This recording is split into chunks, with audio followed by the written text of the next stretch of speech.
So, Perfect. and it's cheery. Yeah. It's cheery, and it was one of my wonderful Bibles for Missions Finds store. nice. Oh yeah, I just Nice. love it. So Sometimes when we least expect it, that's right. things appear out of That's nowhere. right. Ah. Well, good morning, everybody. Hi. It is a very soggy day today. Yes. I'm hoping that on the day that you're actually watching this, which will be Friday, It's June not the as sunny. 10th, Yeah.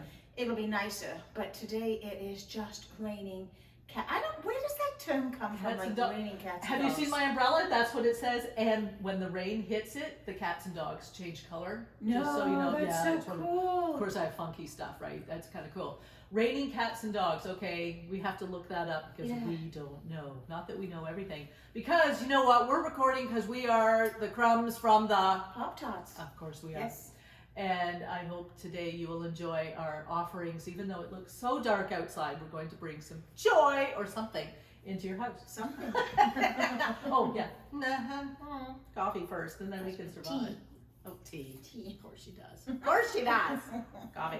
All right. So Annie, you picked the readings today, and you picked from the Old Testament, which is kind of cool. I did. From First Kings, and actually, I really I love First Kings, even though it's a little more graphic and gory and all of that sort of stuff.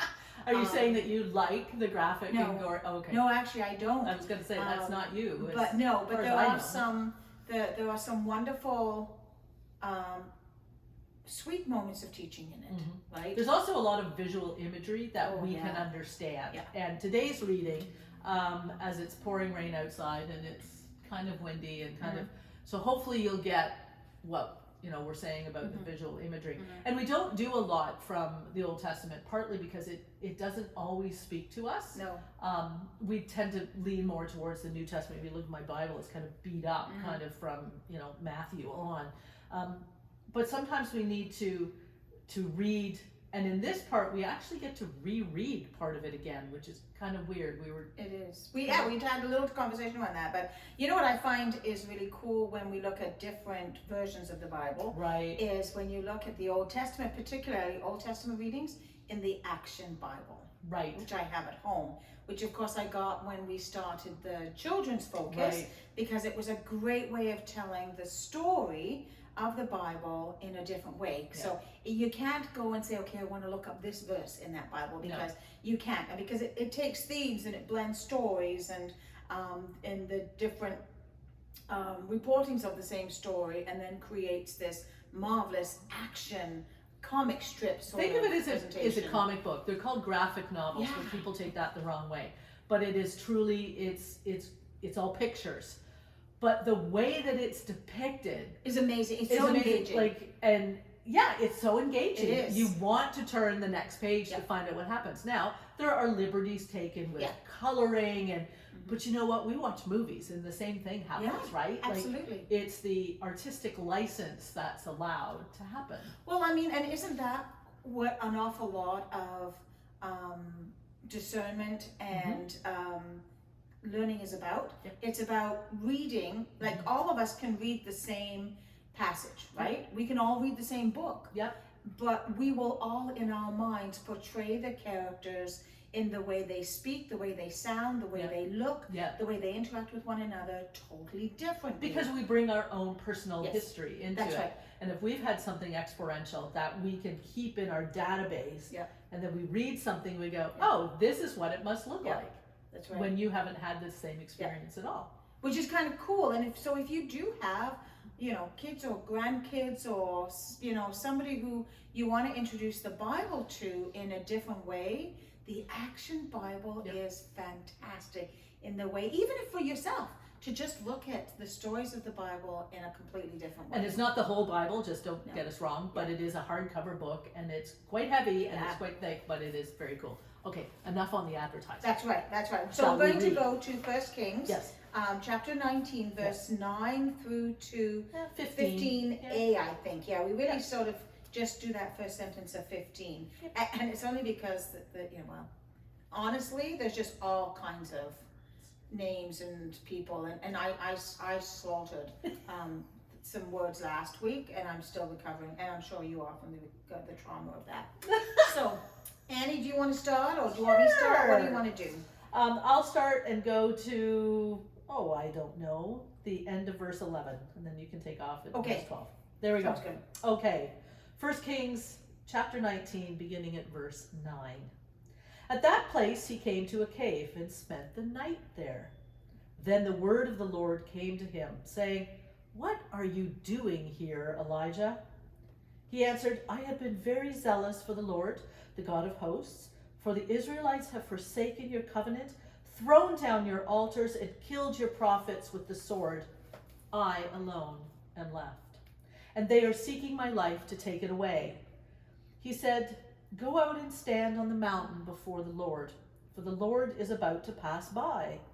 Now there was a great wind, so strong that it was splitting mountains and breaking rocks in pieces before the Lord. But the Lord was not in the wind. And after the wind, an earthquake. But the Lord was not in the earthquake. And after the earthquake, a fire, but the Lord was not in the fire. And after the fire, a sound of sheer silence. When Elijah heard it, he wrapped his face in his mantle and went out and stood at the entrance of the cave. Then there came a voice to him that said, "What are you doing here, Elijah?" He answered, "I have been very zealous for the Lord, the God of hosts. For the Israelites have forsaken your covenant, thrown down your altars, and killed your prophets with the sword. I alone am left, and they are seeking my life to take it away." Then the Lord said to him, "Go, return on your way to the wilderness of Damascus." The word of the Lord. Thanks be to God. Oh, poor Elijah. I mean, he just wanted to talk to the Lord, that's all. That's all he wanted to do. But yes, but also maybe wanted affirmations of how just passionately and zealously he'd gone about his work, right? Like, so here I am, I'm taking my might, I'm taking my skills, and I'm getting rid of all of them in your name, Lord, and I'm the only one standing, and now they're Look at kill me. Look at me. Right? And what we hear here is, and it's beautiful because God says, yes, there was fire, there was earthquakes, Earthquake. there was wind, there was the sword, like there was all this kind of, what my boys would have loved reading about and watching, and probably still, they still do. I was going to say, has that changed? But there's Probably God not. reaching out and saying, in the sheer silence, that the power of God is different than those mighty acts of fire and brimstone. Yeah, I love the sheer silence, right? And I think it's interesting that it's stated when Elijah heard that. So there's that whole question of, do you hear silence? Yes. So is silence a thing? Well, yes, it is. But, when a tree falls in the forest, does anyone hear it? One of those lines, right? Like, and heard the sheer silence. How often have we been in a place, and it doesn't need to be church, it could be wherever, and there is absolutely no sound, but your ears are ringing. I mean, unless you have tinnitus, but your ears are ringing with the silence. Do you know what I mean? So is silence the absence of noise in the way that light is the absence of darkness? Oh, she's profound. Okay. Right? Yes. Because it's one chases away or absorbs the other, right? Yeah. Now silence can be a thing of warning, right? I think about especially around the storms that we've had this year, right? Yeah. You're in the midst of a storm and then suddenly it goes silent. And the first thought that runs through people's mind is not, "Oh, how lovely." It's like, "Holy moly!" But you notice too that nature listens for a silence. Yes. And I mean, again, talking about storms and stuff, you don't hear any birds, you don't hear any sound in that time between storms. There's nothing. And then there's kind of, I don't know how they sense it, but there's a time to start again. Yes. There's a time to recognize that. Wow. I love being by the lake when it's really still and silent. Yeah. Because then you sit and you just hear, for me, that gentle lapping of the water Yeah. as it comes up on the shore, especially when it's pebbly. Yeah, right? yeah, And yeah. it's just that it's just, there's that noise, but Mhm. it is sitting in the silence. The silence can be deafening in the Mhm. sense that it captures our attention utterly. And what we have here is God whispering his might Yeah. into that silence. And that's what Elijah heard. Now you're probably wondering, he put his mantle across his face. No, it's not the thing over a fireplace. Just so you know, it was part of his cloak. Mhm. Put it over his face. Because I'm thinking that the author of First Kings decided that you can never see the face of God, right? Right. So if Elijah thought that he might see God, it would be very normal to cover your face for that, be veiled for that moment. So where else do we see Elijah? I knew she was going to ask this question. Right? Transfiguration. Right. Oh, right. Right? Right. Where the cloud Moses came and down, Elijah. and the voice Right. of Moses and Elijah, Mm-hmm. right? And then the disciples were so excited. Let's build a house. Let's Let's build build a tent. tents. Let's stay here. Stay Let's- in the glory. Right. And they are sent on their way Right. back to do the work. And Elijah here is sent on his way and says, go, return on your way to the wilderness of Damascus. So come out of this calm, Right. come out of this place of shelter, And go and go into the back chaos. into the work that I have called you to do. So cool. Good for you for pulling that out. I'm impressed. Wow. Right? So when we Mm-hmm. find that place of quiet and that Right. place of hearing the whisper of God, hearing our calling, Mm-hmm. it's not a place that we sit and linger. I think No. so often people will say, Yeah. but you know, those moments of meeting God or feeling God, those Mm-hmm. thin places, they don't last long enough.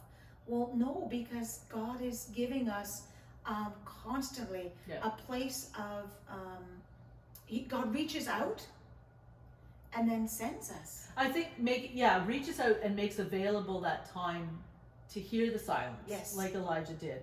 Brought the storms, brought the tempest, brought everything else. No, God wasn't there at all in the Mhm. chaos. God was in that still small voice of Yeah. calm. Yeah. Quote a song. To sit there in that. But you don't sit long. No. Because you know how we like to squirm, right? We can't sit long in silence, right? We don't like silence in church even, still. I know. I know this is a tangent, but you can feel the tension mounting when we, before our prayer of confession, and When you we have pause. this quiet. I just wait one day for somebody to think, oh, she's lost her place, or she's fallen asleep, She's had a and- stroke. and begin the prayer, just in case, to be helpful. Because right. there's this Yeah.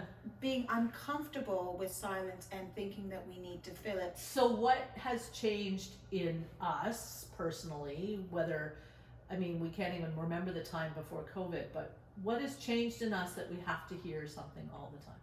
Well, What has changed in us? I think part of it is that we're in a world of constant information, constant stimulation, Okay, right? yeah, I'll take it on that. and we're also in a time where we're in uncertainty, yeah. Okay. and so Elijah was in uncertainty. He was Absolutely. seeking something. Yep. And so that silence drew him out, Mhm. right? The storms didn't, No, right? He stayed undercover. he was in But the the cave. silence is what drew him out. And maybe that's for us, is finding that place of quiet to allow our thoughts that sometimes we're not always comfortable with, No, right? no. Or to just sit with somebody else in silence. See, I don't do And well just with be that. comfortable. Yeah, I'm an extrovert, so sitting with somebody else in silence doesn't work. I always think Yeah. that there should be some kind of No, I think, interaction. No, I let sit the in silence silence very be- well on my own, yeah. Mm-hmm. but I can do that for hours on Yeah. my own. But with somebody there, I Mhm. guess maybe the social norm is that you have conversation. Mhm. Well, and is it being part of being a good host or hostess? Oh, Right? yes, absolutely. Right? So again, Yes. we're looking at us Yeah, trying okay. to fill a need. A But need. what we're doing is we're filling human needs. We Yeah. want to make sure you have something to drink. We want something to eat. Are Yeah. you warm enough? Are you cold enough? Do you need entertaining? Can I get you a book? A pillow? Right? But again, so this is our attempts to Yeah. fill a need. Whereas God Mhm. fills a need in the silence. Where we can just sort of tune all of the chaos out, the noise out, the busyness out. And There don't it is. we need to do that these There it days? is. Yeah. And simply sit and listen. Yeah. And then And be in still. that beautiful little whisper, Mm. God makes himself known to us. I always think when we expect a brass band, we expect a parade, right? We expect something huge and loud to announce what it is that we're supposed to do. And yet, it is that small, still voice that sometimes prompts us to our greatest awareness of what it is that God calls us to. Yeah. And so how do we create those moments, right? The gift of silence, the gift of peace. But sometimes silence comes upon us when we least expect it, too. And I think sometimes we have to not try and fill that silence with something, but actually acknowledge that that silence might have been a gift from God to just, just stop. Absolutely. And it's a lovely reading. I mean, I always laugh too, because it's like he came to a cave and spent the night there. Yeah. See, I'd be right there. I'd be in that cave, absolutely. I'd be, oh yeah. I would love to do that, just saying. But it's places God shows up in the most unexpected of places. So then, okay, we're going to go on way too long, so we'll just stop it with the thought of, if God comes in those unexpected places, the places that we expect God to be is in our churches. So then we have buildings to gather, to worship, to expect God to be there, and maybe God isn't always there. Well, maybe we have to look not look harder, we have to look less hard to experience the God that's in our world to be with us. Because God is wherever. never absent.